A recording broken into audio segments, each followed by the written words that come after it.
మీ ఇంట్లో ఎవరికైనా బీట్రూట్ అంటే ఇష్టం లేకపోతే ఇలా ఒకసారి ట్రై చేయండి. ఒక ముద్ద కూడా వదిలిపెట్టకుండా మొత్తం లాగించేస్తారు. ఇప్పుడైతే ప్రాసెస్ చూసేయండి. స్టవ్ పై కళాయి పెట్టుకుని ఒక 5-6 చెంచాలు నువ్వులు వేసుకుని ఇవి చిటపటలాడేంత వరకు వేయించుకుని పక్కకు తీసుకోవాలండి. మళ్ళీ ఇదే కళాయిలో మనం 2 స్పూన్స్ ఆయిల్ వేసుకుని మన కారానికి తగ్గట్టు పచ్చిమిర్చి వేసుకోవాలండి. పచ్చిమిర్చి వేగిన తర్వాత కొంచెం 2-4 రెబ్బలు కరివేపాకు వేసుకోవాలి. కరివేపాకు వేసుకుని 2 స్పూన్లు జీలకర్ర కూడా వేసుకుని వేయించుకోవాలండి. ఈ చట్నీకి అయితే ఇవి సరిపోతాయి.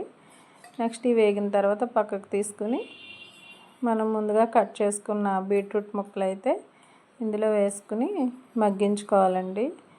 ఇవి మూత పెట్టి మధ్యలో కలుపుతూ ఉండాలి, మాడిపోకుండా. ఇలా చేసుకుంటే ఈ చట్నీ అయితే చాలా టేస్టీగా ఉంటుందండి. ఇది రైస్లోకైనా టిఫిన్స్లోకైనా చాలా బాగుంటుంది. ఇలా ముక్క విరిగిందంటే సరిపోతుందండి. ఇప్పుడు ఇది చల్లారబెట్టుకుని ఇందులో మిక్సీ గిన్నెలో ముందు వేపుకున్న పోపులు, కొద్దిగా చింతపండు, తప్పనిసరిగా వెల్లుల్లిపాయలు అయితే వేసుకోండి. రుచికి తగ్గ ఉప్పు వేసుకుని మనం వేపుకున్న బీట్రూట్ ముక్కలు కూడా వేసుకుని మొత్తం అంతా మెత్తగా మిక్సీ పట్టుకోవాలండి. దీనికి ఎటువంటి పోపు అనేది అవసరం లేదు మనకి. ఇలా మిక్సీ పెట్టుకుంటే మన చట్నీ అయితే రెడీ అయిపోయింది. మన వీడియో నచ్చితే మన ఛానల్ సబ్స్క్రైబ్ చేసుకోండి.